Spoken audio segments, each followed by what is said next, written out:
the way Marghanita Hughes talks about her work. It's really not that often that we hear people in our field using words like magic and freedom and wonder and awe. And think about what that means for childhood. I mean, it sounds like the kind of childhood many of us had, but I think far too few children today have those kinds of childhood, especially when it comes to nature and getting and spending time in nature. And as Marghanita says,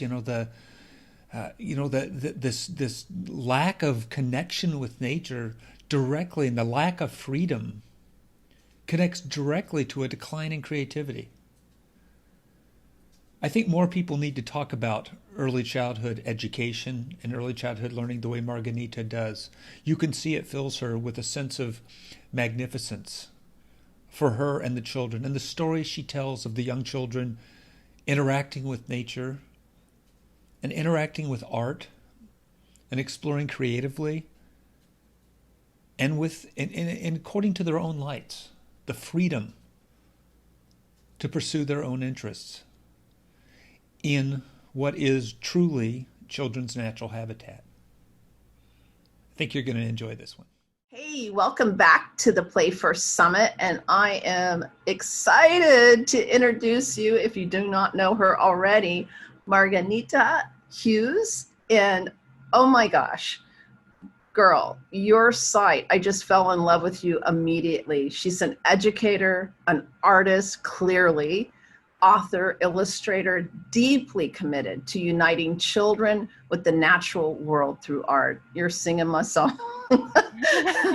She is the founder of Educating the Heart with Nature Art, an international nature art program which provides solutions for educators, parents, and organizations wishing to reconnect children with nature and to encourage them, I love this, to explore and celebrate their creativity. And then as well, which I want to hear about, is you're the founder of the Let's Go Outside Revolution. I love that. So welcome, welcome, welcome. I've been so excited for this presentation and to connect with you. Thank you so much for being in the summit. Oh, it's an absolute pleasure to be here. Absolute pleasure. I mean, play, my goodness, it's fundamental to everybody's life, not just children. Absolutely. It's beautiful. Yeah, and I really love, we were chatting a bit before we started, and, I know with your work, you're a stand for adults to have, teachers to have play, right? Yeah, absolutely. I mean, that's once I ran my nature outdoor classroom for almost 7 years before I had to go back to Scotland for family. And on my return, I realized that as much as I so loved being with the children, I felt I could reach a bigger audience by reaching out to the teachers, because every time I went to a school visit, because I do a lot of school visits, the educators were going, oh my God, just stay, can you stay another week, just help us, just train us a bit more. And so really that's how it fell into an online program for educators, and the fact that I can speak to educators online, because I don't really like doing that with children, and so it's much easier to do it with the adults, and then they can actually share what they've learned with the children without the technology part. So that's lovely. That's perfect. So tell me a little bit about your journey. Have you always been drawn to the outdoors? Oh goodness, yeah. I was immersed in nature at a very, very young age. My father was an outdoor instructor at his art school, at a school. Both my parents were art teachers, and my father had a real passion for the outdoors. And so I had two older brothers and a younger brother. So the four of us were always outdoors with my father or my mother in the garden. But it was my father that really took us on adventures like camping, agate hunting, taught me how to climb a tree. So just immersed in nature, and when you're immersed in it at that very early age, it stays with you, and you begin to fall in love with it, and you crave it, because it's been there for you. Especially the trees. I'm like looking outside just now, seeing the pine trees, and that was really my earliest recollection of my connection with nature was the large, huge silver birches in our back garden that I used to call an escape from my three brothers. Yeah. My place of peace and tranquility, but also, you know, your imagination soars up there. You're in a different world when you're up a tree. So yeah, it was a wonderful way for me to grow up and being surrounded by nature, and playing in it. I've always wanted to collect and make things, and that's, I've done that for such a long time. You know, it's just part of it. I practically do it every day. It's like just this daily thing that I do. It's just part of my life. And, you know, I love that because it's so authentic, you know, like that is your passion, and that passion, children are so ignited by it. Why is nature important to young children in your view? Why should we make sure they have this connection?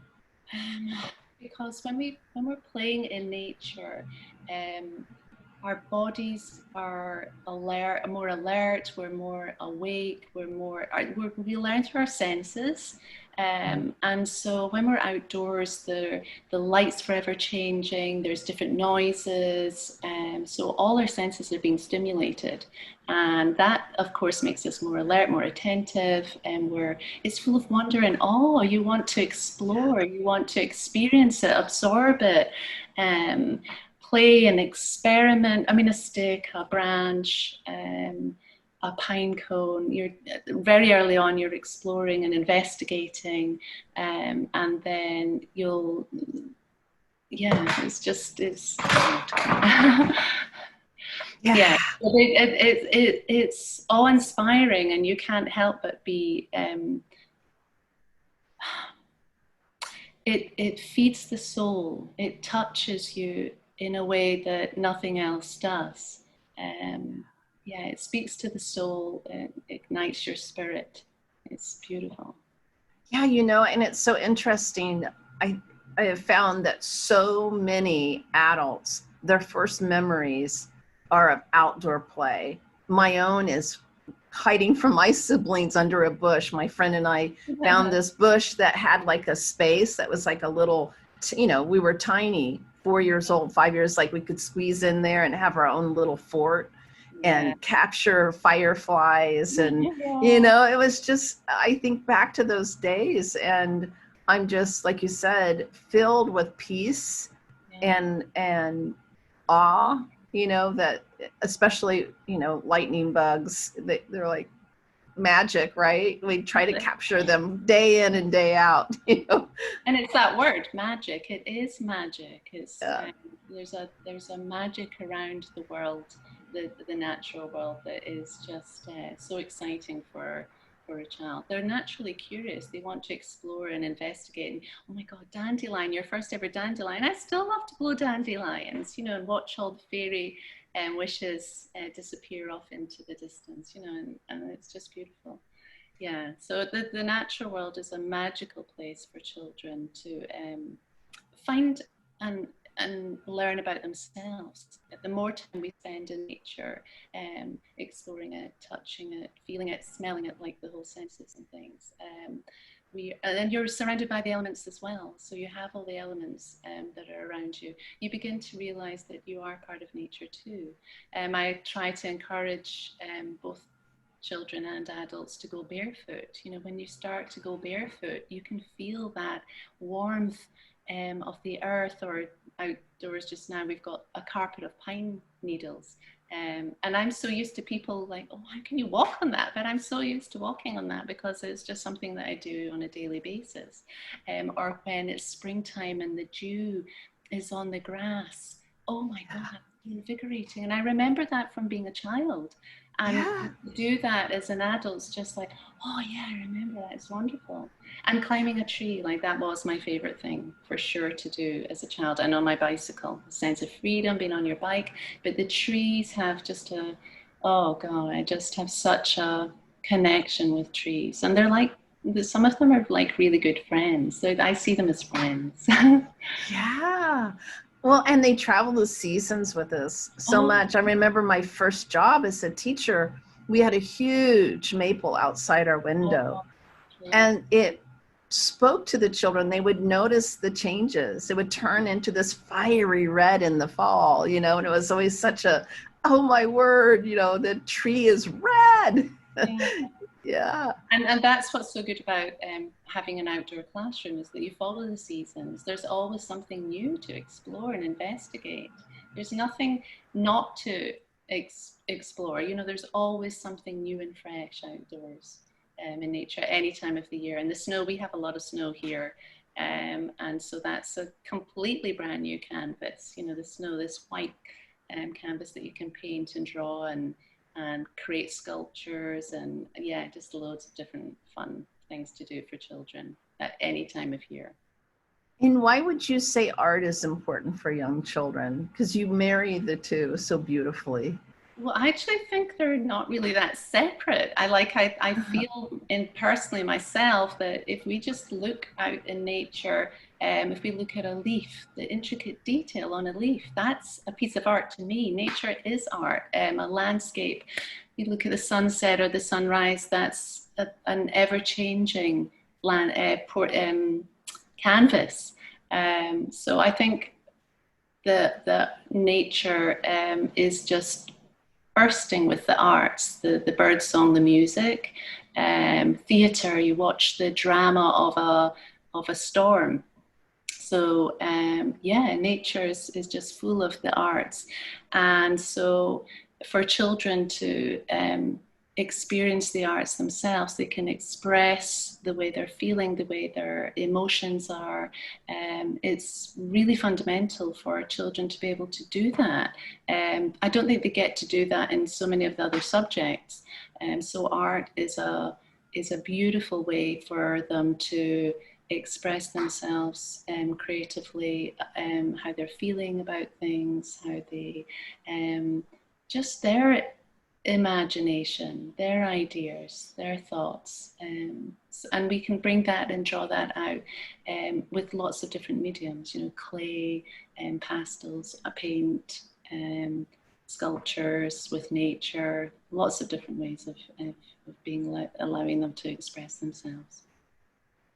I love that. And I know you have some things to show us. I'm excited to see. Yeah, so I think if we start with, here we go. So again, just this screen that you're seeing just now, talking about involving all the arts, with, you know, as soon as you put a mask on or a cape, as teacher Tom would know. Exactly. You know, you become this character. So you get your mask on and you become the wild animal that you're going to be. So we made the masks, and of course they're from this was in the Enchanted Garden. I did a lot of pop-up nature art classes as well, so that you get around the whole community. And this was in a beautiful Enchanted Garden that had the massive walnut tree. And so we used these beautiful walnut leaves, I mean, huge, huge leaves, which were fantastic for the masks. And, you know, we talk about the process over product at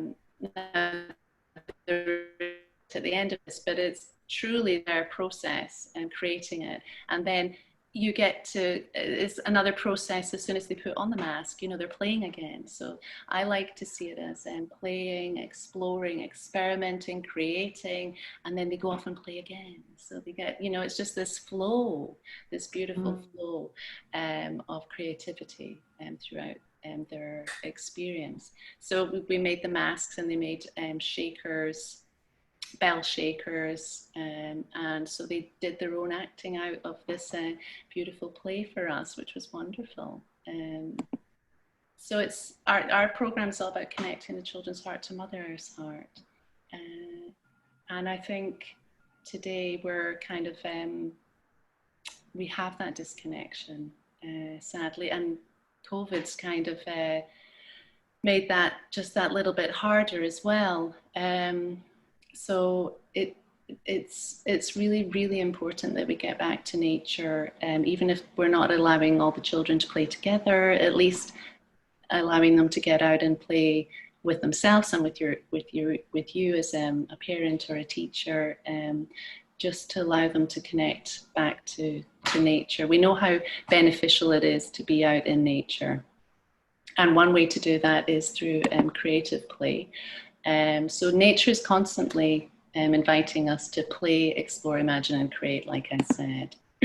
So playing, we can be playing in the water. So water play, oh my goodness, puddles. I mean, I grew up in Scotland, and it rained all the time, a lot of the time.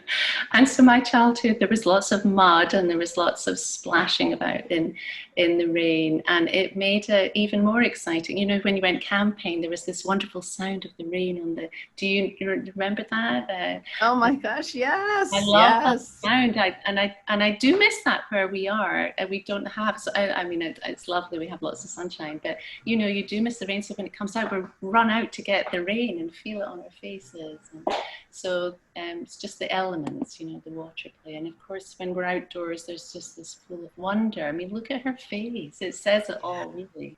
So we're exploring. We're going out. We're collecting for sticks and branches, and it's their choice. You know, they pick up whatever they want to explore and investigate and explore, and then we're imagining. So it's a process, but it goes through all the different, it merges together, all different ones, and then when we're imagining, we can create.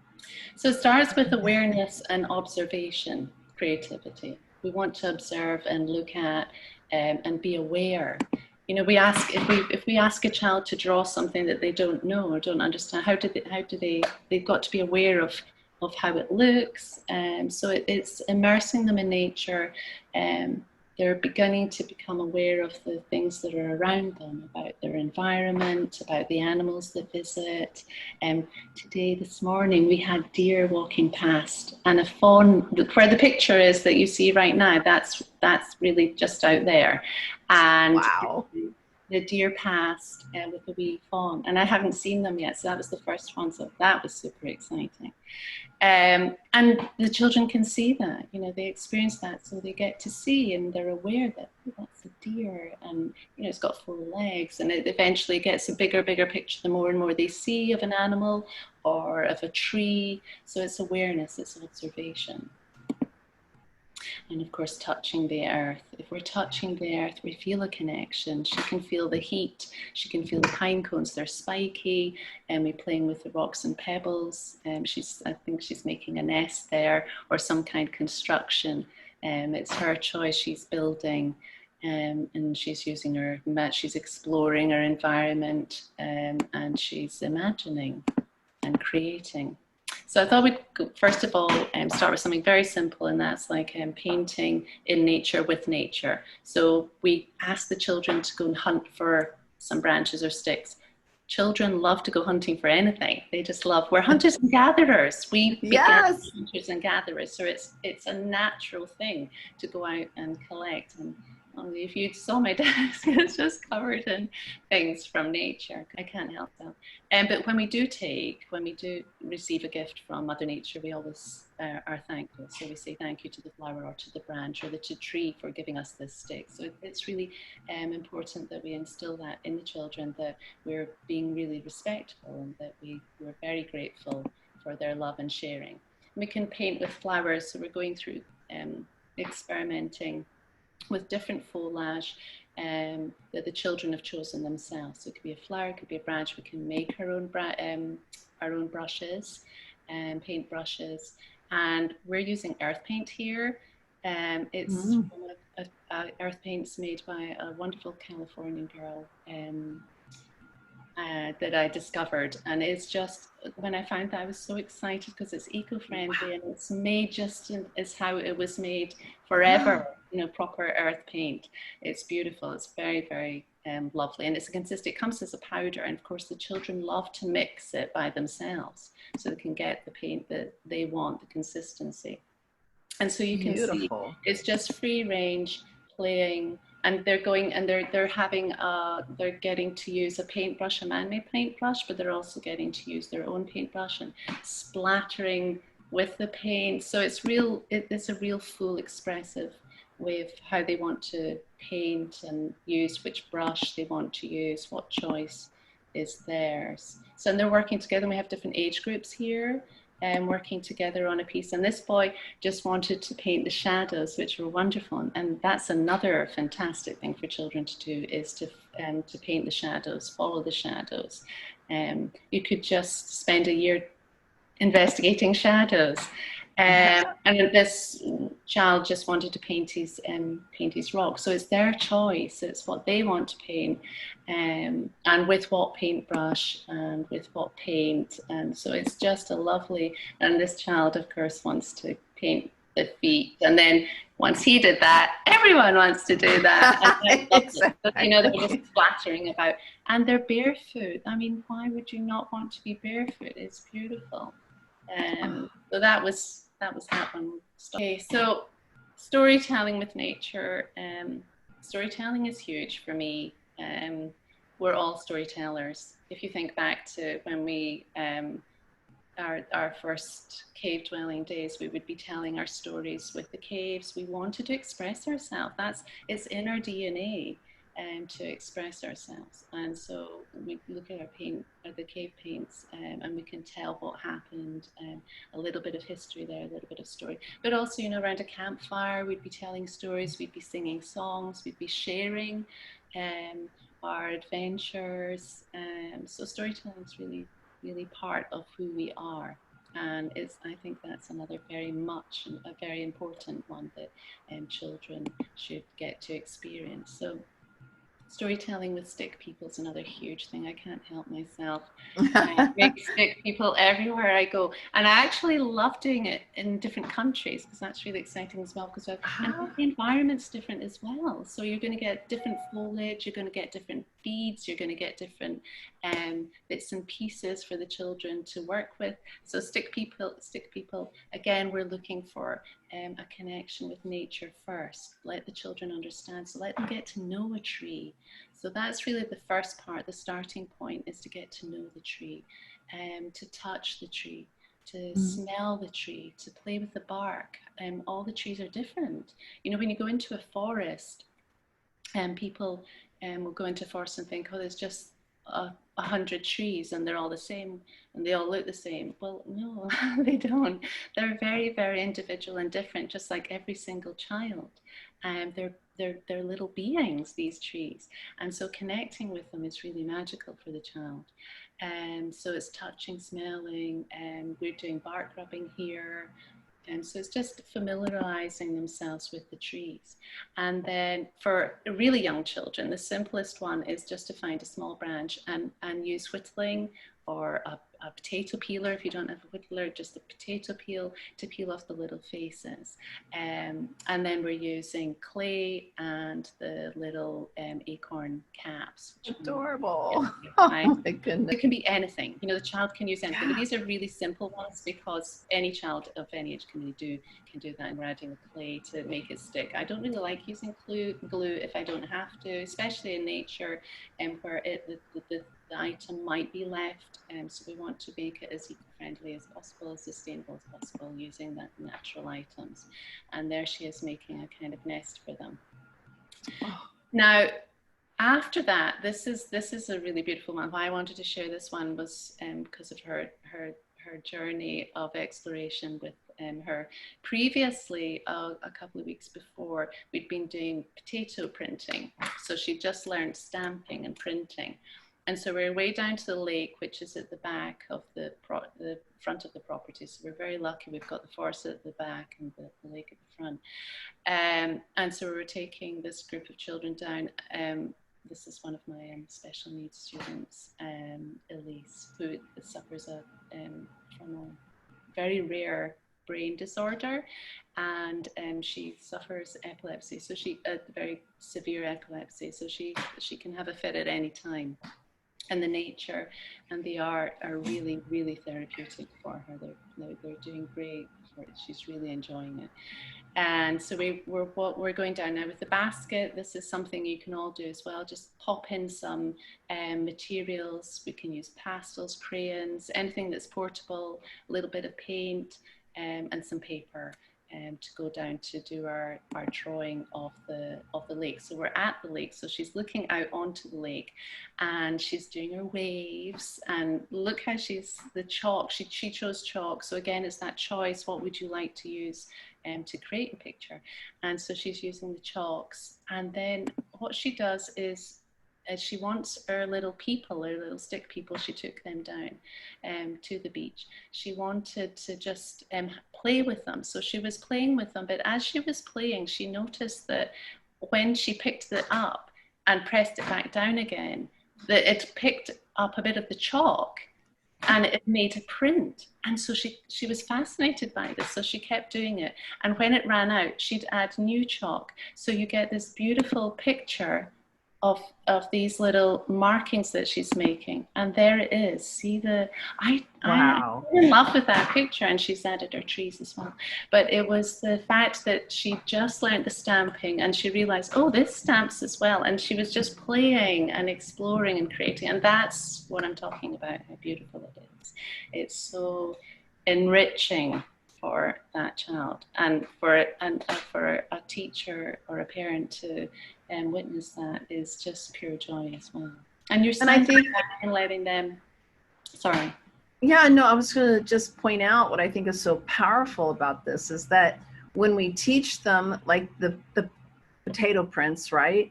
That's now a way of a language for her. Right? Absolutely. And now that language, we see it in another medium because we've given her that access that may not have been there before. And I just think that's so powerful. I just wanted to like restate it because that's gold. What you just shared is gold. Yeah. For me, I mean, that's it. It is. She's remembered that, and she's taken that and made it her own. And what a beautiful, absolute piece of artwork that is. And again, I can't stress enough how important it is that there is no wrong art. There's no bad art. You know, there's no rules with this. At this early age, there is absolutely no rules. And it's when it becomes so structured and there's so many rules, and it's the adult taking control and saying, well, that trees don't look like that, or you can't have water looking like that, or you know, you kill it instantly. That just it kills it for the child, and it is quite destructive. So we've got to be very careful that, you know, it's their journey, and if they see a blue horse it is. And if they want to make, you know, you may give them an opportunity to work with clay and say we're making a stick person. You're not saying it has to be like this. This is just the materials that you can use to actually create one. Here's go ahead and see what you'd like to do. What's your imagination?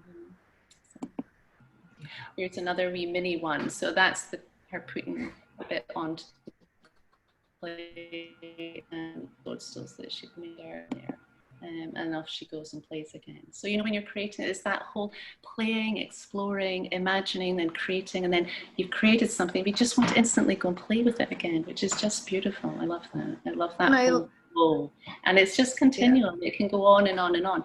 And she'll bring them back the next day and want to just go somewhere else with them. So they go off on another adventure, and somebody might join in with them, and it's beautiful. And of course, the stick people brings me around to, you know, we're all one big family. So we can bring that into the learning as well, which is beautiful. This is a very simple one, like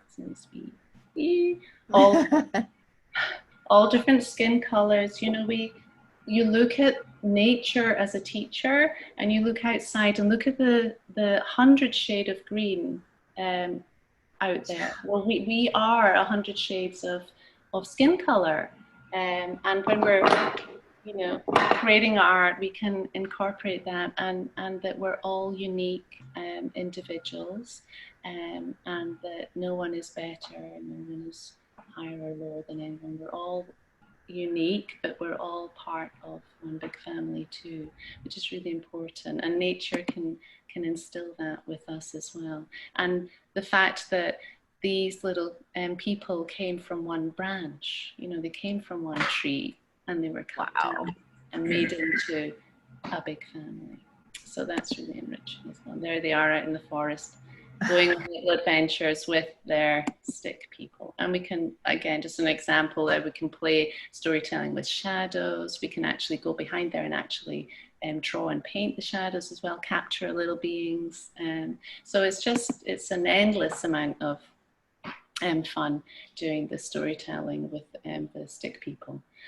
And it's orally as well as they can draw their stories. I mean, with the older students, I get them to create their own little stories that they want to do with pictures, and then the older ones actually write their stories. And we've had some amazing school events where all the children have been involved creating stick people and taking them out into the community, so we can involve bigger all the people in the community, so they all get to make a stick person, and then they become this whole big family, and it just gets bigger and bigger. So it's just beautiful. And I love that. I love the equity inside of stick people. That, you know, one of the things inside of COVID and people working virtually with children is when they were asking for projects, we need equity.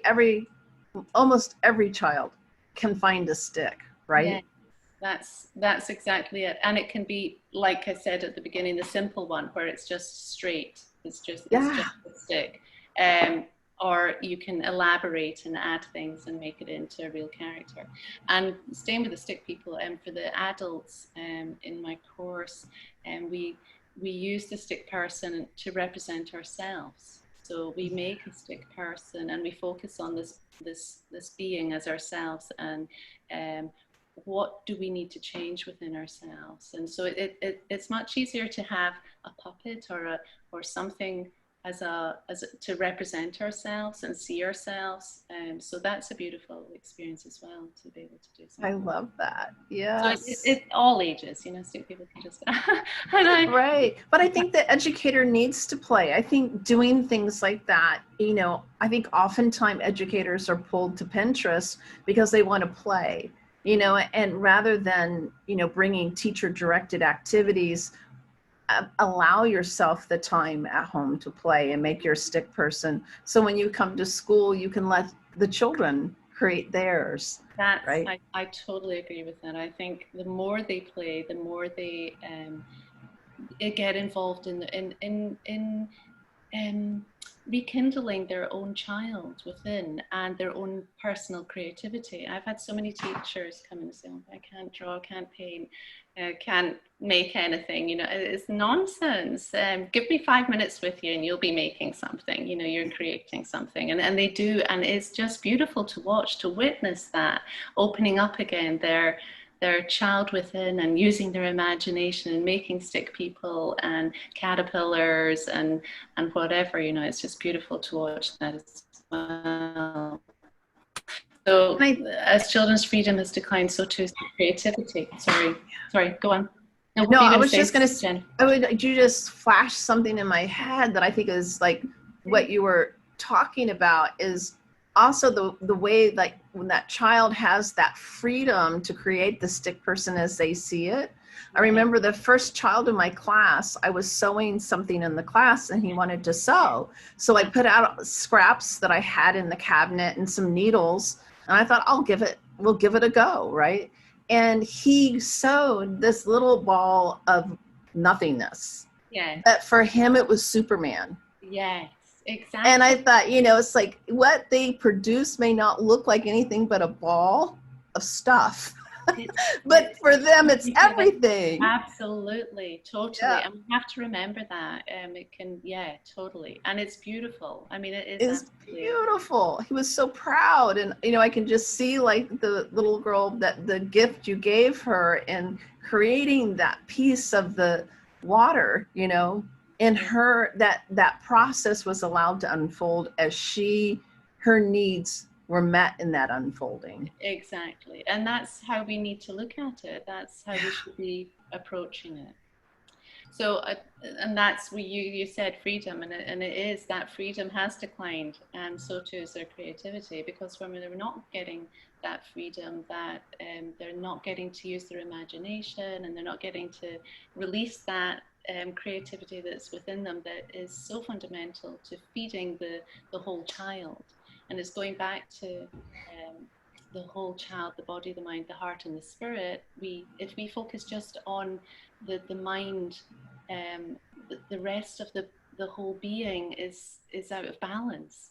So we need to have that balance. We need to have that balance of nurturing all of the parts of the body, all of the parts of the being of the child, in order to bring that harmony and balance back into the child's life. And I think we're seeing so much of it that it's very much unbalanced right now, which children are really struggling. So this is a wonderful picture. It's going back to that freedom. Barefoot. I can't emphasize that enough. I know that I cannot believe how many schools I've gone into, preschools and kindergartens, and the children are not allowed to go barefoot for health and safety reasons. And I get that, but even if they're at home, please allow them to just run about in their bare feet. It's just the most natural thing to do, and it's just so good for them. It feels so good. And again, it's about choice. So we're here, we're giving the child the freedom to go, where would you like to go? Where would you like to go for your walk? She's got a wee basket, because I take my basket, so the kids like to take their baskets, and they'll fill it up with all different treasures from nature, which is just magical. So she wants to go up to the back of the forest, because I know that she loves seeing the deer. She's got her little deer and they might be up there, so we take a walk up. So we're at the deer, but we find there's a fire pit, and there's lots of chalk and charcoal, and she finds the charcoal and an old bit of scrap of wood, and there she is drawing on the charcoal, and she's delighted. She's got her messy hands, and it's her choice, you know. She's just playing and creating and exploring with the charcoal. And there's her little her piece of art. So that it's giving that freedom to just be whatever they want to do. I thought I'd put in a little thing about the indoor one because of COVID. And this one, we do lots of land art outside. And mandalas are a beautiful thing to do with children of all ages as well. Any kind of materials that we can find. We use pine cones, leaves, just what everything's lying about outdoors. We'll create a circle, and then we can make this beautiful pattern with all the different bits and materials. But because we're indoors, I was trying to say, well, what could we use indoors? So an orange, a lemon, and a lime. 3 little items, just things that we can find in the house. And this one's so beautiful because as soon as you start peeling, the smell, it's just so lovely. And it's really good for you because it stimulates the brain and it increases focus. So it's a beautiful thing to work with. So we're peeling the fruits. Older children can do that themselves. Obviously, adults, you've got to watch and be careful. But then we get the slices, and so here I have one that I've sliced. So we slice it, and we can make it into a petal. Oh, how beautiful! Right, so we're cutting, and as we're cutting, we're getting this beautiful scent. It's so multi-sensory, or what? It's just beautiful. So we have the little scraps as well. Don't chuck them away. We want to keep these as well. So we have that, and then we build it up to our mandala. And so we're doing that. So I sent the students to see if they fancy doing that and making the things. And then we leave them to dry over a couple of days, and we get these hard bits, these hard pieces of the lemon shrivel up slightly. And the yellow one, I just couldn't resist. I just thought, wow. I need a bee. So I put Sharpie, used a Sharpie to thingy, and then some petals, because we'd use some petals for the mandala as well. And there you have, you use the dried up petals, and you've got a wee fuzzy bee. Oh. So I love just it. Playful, but so you get the children to use the different items that they have around the house, like fruit, we introduce, there's the flower as well, and chalks. We can use chalks to draw with as well. So Elise got her once, and she's beautiful. She's done. There's a butterfly there, the yellow butterfly, and she's made a wee figure of herself with some orange leaves. And what I love is she's used her she's used one of the shapes to draw around to make the center of her flower. Isn't that adorable? And with the orange as well. So there she is. She's doing her own thing, and there's her creation. So she's storytelling, and of course it's loose parts, so that you can shove that all to one side and start all over again and create something new. So it's really playful, and if this was, of course, for COVID, we'd be doing that outside, but it's something you can do inside as well, easily. And there's just an example of us using outside last winter in the snow, and again, another beautiful canvas. It's the ice and the snow. And more materials, anything and everything. It's just whatever is around, and allowing, like I say, the fruits and the to dry out makes another offering of loose parts. And these are just beautiful. These are beans, and we let them dry, and then you paint them, and they come up these beautiful. This is a metallic paint. I don't normally use this. I like using earth paint, but this I couldn't resist. No, the shape is incredible. What would you make? It's there. It is. Go and find the things that you can find in your house. Start painting some of them. Just use your imagination and leave them as loose parts, and just let the children go and play and explore and experiment and poke and add clay, and they can poke and put it into the clay, and there's just so many possibilities. So it's imagination. What will you create? So I was showing you the bee, and then going back to imagination, and obviously Waldorf and the beads and the wools and everything.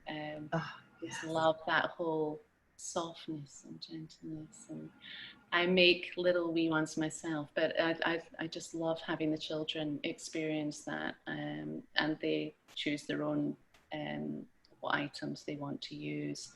And we use pipe cleaners for these little characters. And so this is the creative process. This child's created this wee character, this fairy, and she's put her wee wings on, and off she goes and plays. And you just see it, and her face says it all. It's just there. She's flying with the fairy, and then she goes and builds a structure for the fairy to hide in, or to bring friends, or whatever that is for her. And that's her construction, her story, and her play.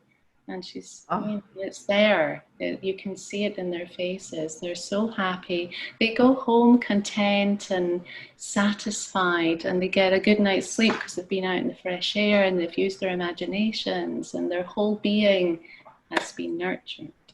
And it's beautiful. That's what childhood is all about. That's exactly it. So creativity blooms freedom. So it's giving them back that freedom. Children need to have that freedom. Here's the other ones, rocks. So rocks. So rocks. Wow! You can play. You can do so much with rocks. It's just, you think about it. It's one of the first instruments. That our hands, obviously clapping, but also the rocks and flutes. So just making these, and drums, making these noises, playing with them. This one, obviously, the lines, you follow the lines, you can get them all joining up. Just endless possibilities. You can paint on rocks. There they are constructing their own. We were talking about the whole world. We're all together in this whole planet, and so they wanted to create a planet, this circle, and so they all joined up their own rocks and created this beautiful circle. And will we fit in, Marghanita? And we're all just trying to get into the circle, into the planet. And rocks again, with clay, you're just adding clay to the mix and saying, you know, just whatever you can experiment, explore. And this boy just loved dinosaurs, so there's these little Stegosaurus, and he could say all the names. I'm like struggling, wow. like, oh, which one's that? He's teaching me about the dinosaurs. It's wonderful, and I love that about children. You're constantly learning from them, and they're just full of knowledge, really, aren't they? They're just amazing. So it's an invitation. It's inviting children to play, to explore, to investigate. This is a wonderful thing. Hot rocks, I just thought I'd put it in because I don't know how many people have actually done this. You have to be quite careful. You can't use the rocks have to be exceedingly dry, and you can't put them on a barbecue or anything like that. It's just got to go in the oven. You heat them up and then use the wax cranes and let them melt onto the rocks, and it's absolutely phenomenal. And the children have to learn not to actually touch the rock or they'll burn their fingers because it's really hot. So it's amazing how they are actually, and they're really good at it. You know, I don't think I've ever had any burnt fingers. One girl did want to wear gloves, and she brought her gloves for that. It's wonderful. So it's another opportunity. Of course, just drawing on rocks, you know, like whatever they want to. Oh, it's a video. I didn't know if you could show videos or not. Yeah. But anyway, so we're going back to rocks and fabrics and inks and just putting it all out there so that they can just play around and explore and experiment. Flowers, flower pressing, and so you're getting the imprint on again when you're pressing down, hammering down with the rocks. And a lot of children actually don't like that noise, and so you can use mallets, which are a bit softer, but I like to use rocks just because they're there and they're handy, just to experiment. They've got the noise, and then they peel it open and there's just this beautiful piece of art that they can hang as a wall hanging or just use however they see fit. But so we protect what we love. So the more time we spend in nature, our hearts begin to open up and we get to see that we are part of nature and that we want to look after it. We get to love the trees, we get to love the flowers, we get to love all the insects. Here's two with a beetle, and look how gentle they are with it. You know, they know that this is a small thing and that they have to be very careful with it. And once they've looked at it and seen it close up, they can put it back to where they found it. So it's loving and respecting. But what a beautiful opportunity for children to see that. So that was an insect. So I'm thinking about caterpillars. So we make caterpillars, and we make caterpillars with wire. And I have to just play with wire for a minute because there's so many educators that have never used wire before. So we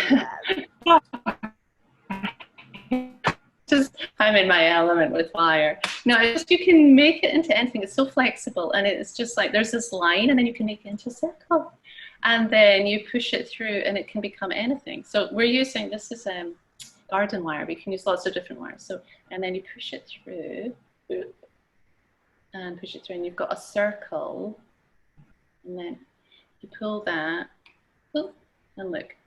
There you have a circle, but it could be a bird, it could be a fish, it could be, you know, you could squish it and make it into a heart, and we make it into hearts, and we bead it round and make the into a lovely beaded heart. But the wires are just, it's just a beautiful medium to work with.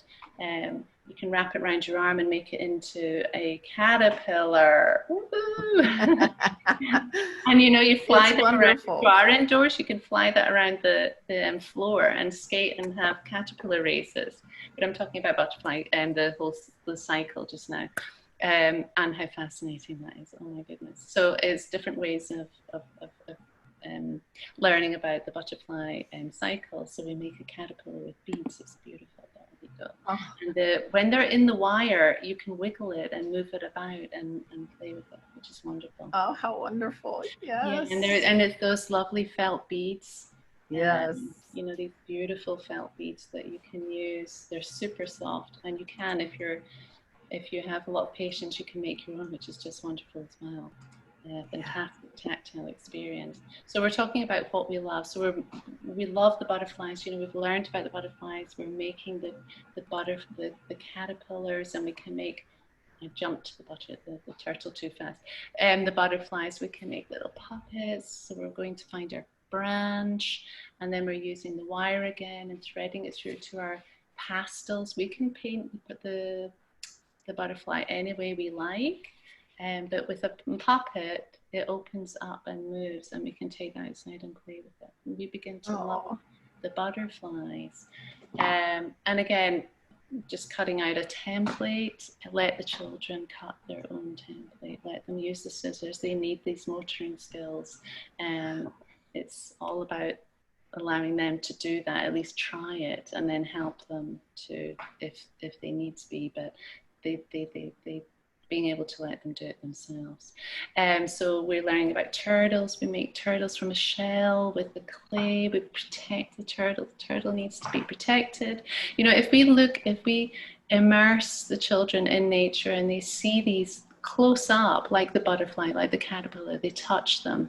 If we can go to the pond and visit where the turtles are sunbathing. If we don't have turtles, we could go and look at the fish in the lake or in the sea. We can. It's investigating and exploring our natural environment that's at hand. Being able to touch and experience what's around us. They begin to see these as friends.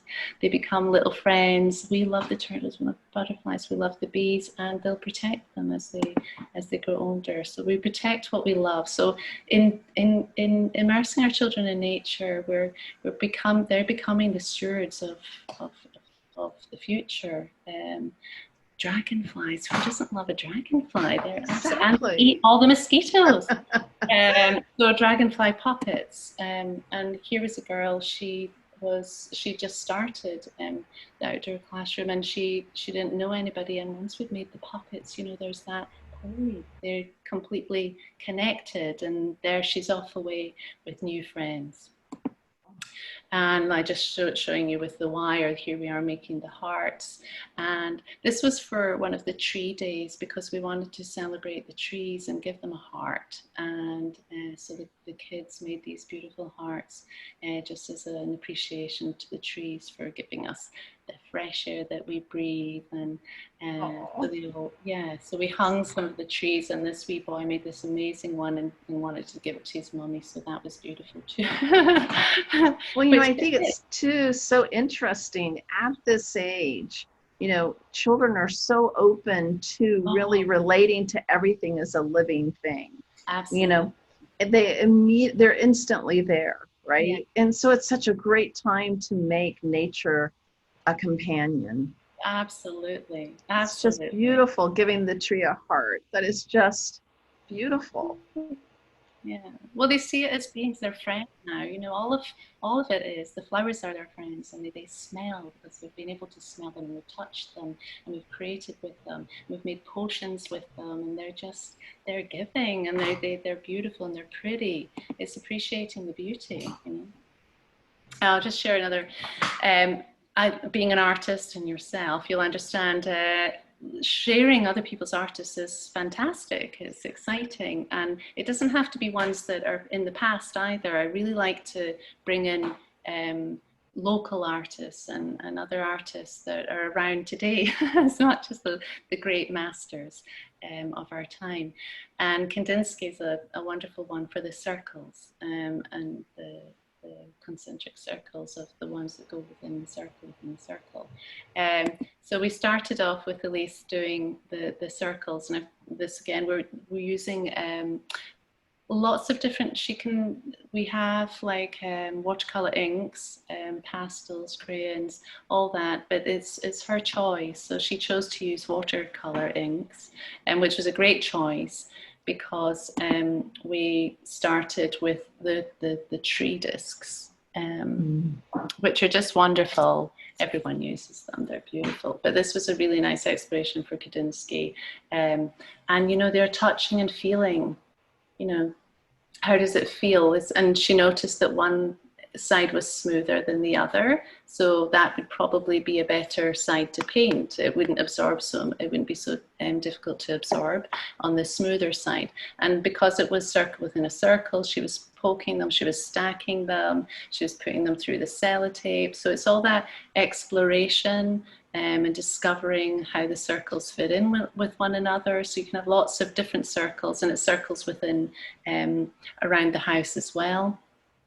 And then she starts painting with her. This was done in the winter. We're just coming into spring, and so she has her gloves on, and she's painting. So she's made these beautiful. Yeah, they are. And what's lovely about the inks is they bleed into the wood. So there's just this lovely bleeding, and that's the color, isn't it? It's all about the color. And so this becomes loose parts that you can use for the storytelling again. So what would you create with these beautiful circles? And although it was, we hadn't quite seen a caterpillar or a butterfly, she was thinking a butterfly. And I asked, well, where do they begin with how does the butterfly begin again? And she's going, it's a caterpillar. And so she's going, right, so she starts with a caterpillar. And there's her caterpillar, and it morphs into a butterfly. And she adds a bunny, and I'm not sure what else that is. It's her interpretation of it, but it's beautiful. And she's using her watercolors to add the detail. So that's a lovely experience, and it's showing another artist, and it's not copying the artist. And that's one of my things with that is, I know lots of teachers do that, and it's just a complete straight copy. And I just want you to think about what you could bring. What's your interpretation of it? What could you make different? Explore yourself and let your students explore that. So it's a starting point. You know, but I love that you made his art into loose parts, you know, like that rocks. That's like taking pieces out of a painting, as, you know, like concepts are loose parts, right? Yeah, totally. Absolutely. There it is. Yes. And so that's what I want the educators to do, you know, to say, well, I can take this artist, but what can I do with it? Rather than just straight copying what the artist has done, do something different. Think about it, be creative yourself. So I get a buzz out of doing that. And I love seeing other teachers doing that too and getting a buzz. So she took her loose parts home, and it was her mum's birthday. So she did her mother with her balloons and this cake, and it's just adorable. So there she is. She's playing with her loose parts, and they'll come out again, and they'll create something else, and they'll be stacked on, or they'll be added to something. So it's just that natural playfulness that children get to do with loose parts. And I like that. And it's something that I did that I love is with loose parts, we take the photo of the art and then the loose parts are reused, you know, like this is temporary. Yeah, it's ongoing. It's ongoing. It's the possibilities are infinite, and I love that. I absolutely love that, and that's what's so exciting about that. So again, nature, anytime, anywhere. Oh my goodness, we get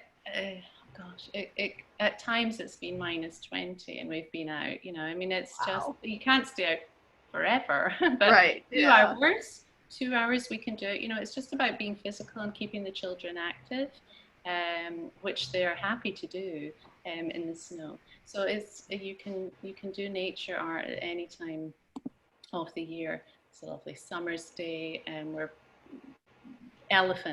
was an elephant that arrived, and so we played with elephants, and here she is painting her little structure at the bottom. She started painting it. She decided she wants to paint it, and the elephants have all gone underneath into the little house. And then she's become the elephant. So we're loose parts as to what could be, how could she be an elephant? And then she makes the land art. So, you know, it's just, Oh, it's using what's there and inspiration that's there. And oh, we're off marching like elephants because elephants march. And you get to play with them. You know, it's like, oh my God, it's a dream job. right. Yes. You get to play. And of course, like I was saying, in all weathers. So here she is. She's flat out. Look how relaxed she is. She's really relaxed and happy. Whatever she decides to draw. And there's all these different, in the basket, there's different inks and paints, and she'll choose whatever she wants to paint. And then she's painting in the snow, which is wonderful. Cool. It's just a wonderful thing to do. And again, earth paint, so it's very safe and it's good for the environment. So no one's going to get poisoned with it. And then we come to music. Music.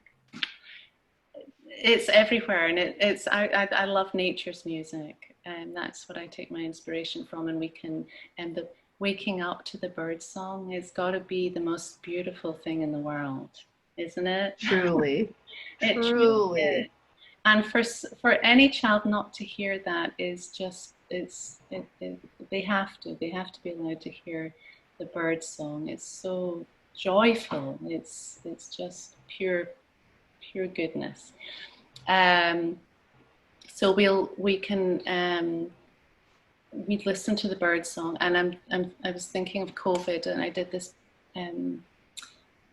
workshop for not for educators, just for adults, because I was kind of concerned that they weren't getting enough of the time outdoors, and so thinking about what they could bring in. And it's like, well, we can turn on the music, we can turn the bird song and play it on our music systems, hear the bird song. And the bird song, when you're listening to it and you're actually closing your eyes and really allowing it to absorb into you, it just moves you. And so it's this motion and movement that I wanted the adults to experience. So it's movement. So it's concentrating on the movement. You can do this with the children. And so you need a large piece of paper. But for the children, I would cover the whole floor. You get a big, large cardboard box and cover. So the box really has to be bigger than the child. Open it up and flatten it out onto the floor, and allow them to take crayons or paints, and a crayon is much easier, in their hand, and let them hear the music, and just, they can close their eyes, but just to get them to move with the music, and they're lying on the ground, or they can be hunched over and drawing in that way, but it's just moving with the music. And so their hands are moving, their crayons moving, and it's just a beautiful experience, and allowing that to flow out of them, and with adults' experience as well. And that's what I wanted the adults to experience, was listening to the music. And I infused the bird song with flute music, wooden flute music. It's just so moving. So blending these together and then moving with that as well. So there's a workshop that they can actually do. It's a free one that's on that they can do, experience that wonderful expression of movement and the bird song. But anyway, fabulous. Getting back wonderful. Getting back to the children.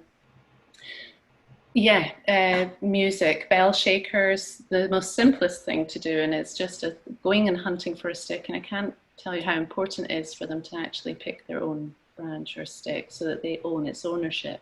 If you can't get out into the forest and the children can't get their own sticks, and you're the one that's harvesting, you're hunting for the sticks, bring them in, but scatter them about at least, so that the children get to pick and choose, rather than just handing. It's just not the same if you hand it out to the child, so they're owning it. And be warned that some children will want to take a long time to find the perfect stick. You could be there for some time, and others want 5 and not just 1, which is just fine. So no. And the bell shakers, all we're doing is we're threading through a bell and attaching it, and we can paint them, we can decorate them with feathers, with leaves, with anything else in nature that we find. But it's a beautiful, simple activity, and then they have this musical instrument to run about and play with. So it's a really simple one. Here they are outdoors and playing with their musical instruments. They made shakers as well with just some wood, and that was just the mask previously. The bigger boys. And just look how wild they are. It's talking about that wild. As soon as you put on that mask, you become that. Yes. Freedom Such again. goodness. We're back to the start. So. Oh my goodness. This has just been incredible. It's nothing, it's just like, it's just so small. It's just, the possibilities are infinite. You just get the children outdoors and allow them to play with the natural items that they find, all these loose parts, the treasure, I call it the treasure, and they'll go and they'll create themselves. Add some clay, add some paint, just let them be creative. And I love this because I know many centers will have to have part of their program outside to accommodate children. And also we know that COVID doesn't live as long in nature, which is the perfect place to have children then. Yeah, and so here are all of these inspirations you've given us for being outside with children. Thank you. Yeah, you're so welcome. Yay. Well, where can people find out more about you and your work? Just at marghanita.com. All my stuff is there. I do have educatingtheheart.com, but I haven't got it up yet. So yeah, just Marghanita, just to cut that out. Marghanita.com, most of it's there. Perfect. Yeah, it's just a wonderful site, and you really get a sense of your work and lots of inspiration. Thank you, and thank you for what you do. It's, I think, really important that we connect children to nature, and you do it brilliantly. Thank you. I think it's fundamentally important for their health and well-being. It is. They need that more than anything, I think, right now, especially. I agree, 100%. All right. Thank you so much. Okay. Take care. Bye.